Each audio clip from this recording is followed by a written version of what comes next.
Today we are visiting the city of Edinburgh, which was the final stop of our Scottish road trip.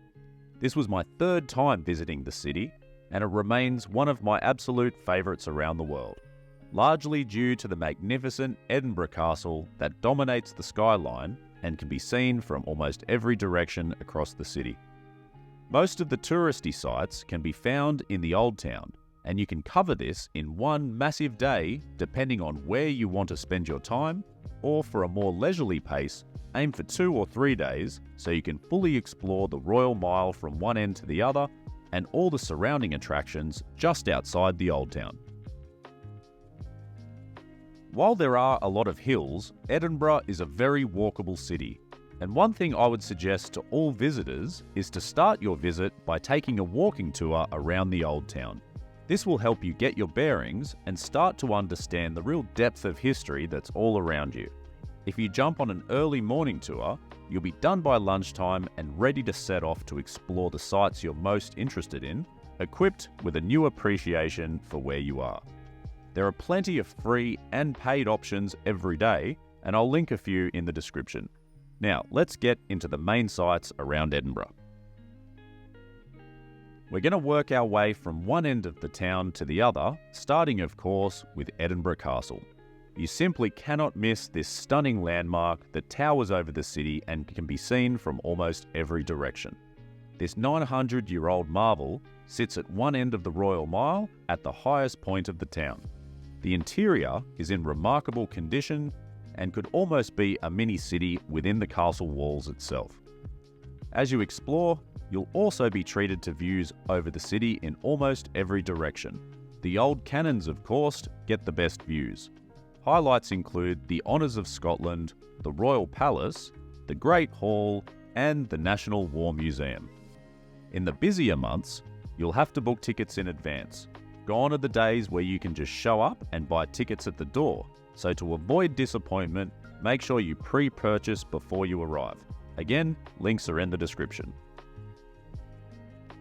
Just outside the main entry to Edinburgh Castle is the Scotch Whisky Experience.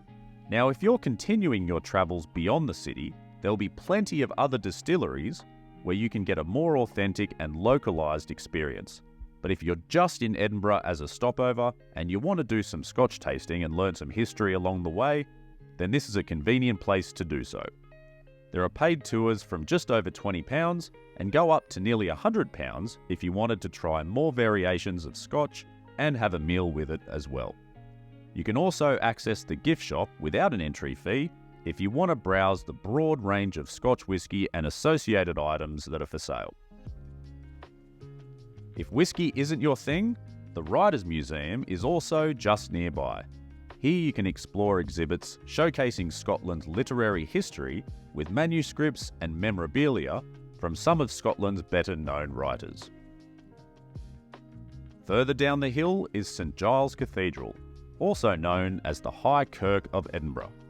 This Gothic church dates back to the 14th century and is best known for its distinctive crown spire and imposing design that will immediately catch your eye as you're walking along the road.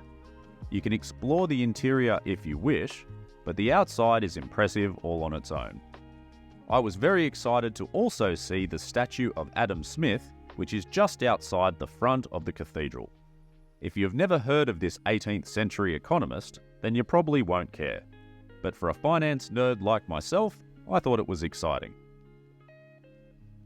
Also nearby is Mary King's Close, which was once a bustling hub of activity over 400 years ago, before being sealed off and preserved beneath the Royal Mile. Visitors can explore its narrow passages, eerie alleyways, and preserved homes, experiencing life as it was centuries ago.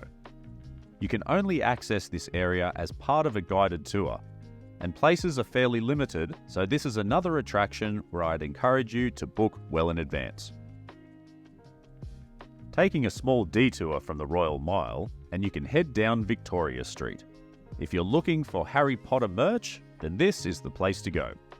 You'll hear everywhere that this might be the inspiration for Dragon Alley from the books and movies. I find the claim mildly annoying because it sounds like speculation from everyone other than the author, but it does provide some additional novelty to the area, and it is just a cool looking street. There's usually a line to get into the museum context store. Here you'll find floor-to-ceiling Harry Potter themed wares, including a desk where you can get your photo taken that's very, wizard-like. And of course, the famous spot where absolutely nothing happened. Very touristy, hey? At the end of the street is Grassmarket Square. Here you'll find a row of pubs and restaurants, which is a fun place for lunch or dinner. Here you can of course try the local dish haggis, which is actually pretty good, while also sampling the local whiskies. If you walk all the way to the end of the square, you get a sensational view looking back up at Edinburgh Castle, something I can never get enough of. And while you're there, you can get some cheesy Scottish souvenirs too, but I don't really get the Mr. Bean connection. At this point, we're probably at the limit of what you can fit into a single day, but if you have anything left in your legs, or you have extra days to burn, we can move over to the north side of the old town, to the more modern part of town. A couple of nice landmarks include the Scot Monument, which sits alongside the shopping district, and further along in the direction of the castle is the Prince's Street Gardens. Even if you are only in Edinburgh for a single day, I'd encourage you to check out this spot. You'll get some of the best views of the castle with its imposing stature up on the hill overlooking the park. It's one of the best photo locations that you'll find, and if you are lucky enough to snag a sunny day, then it's a great place to have a nice picnic and just enjoy your surroundings. But don't count on it, this is Scotland after all.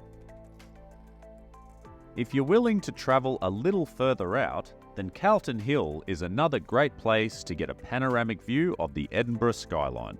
You'll be better off taking a taxi or public transport to get out there, but you'll be well rewarded if it's a nice day. It'll take about 5 to 10 minutes to walk up to the summit, where you'll get a great view seeing all the way back towards Edinburgh Castle and all the landmarks scattered across the old town. And while you're at this end of town, you could also venture over to the Palace of Holyroodhouse. This is the residence of the King of England when visiting Scotland, and it's open to the public most days if you'd like to check it out. Finally, I wanted to revisit the walking tour idea and make a special mention of the significance of Edinburgh for Harry Potter fans. This is, of course, where J.K. Rowling lived, where she wrote the first book in the series, and there are themed walking tours that are focused on the locations around the city that are relevant to that writing process. It's not something that was for me, but many of you might love the opportunity to check this out. And again, I'll leave some links to these in the description.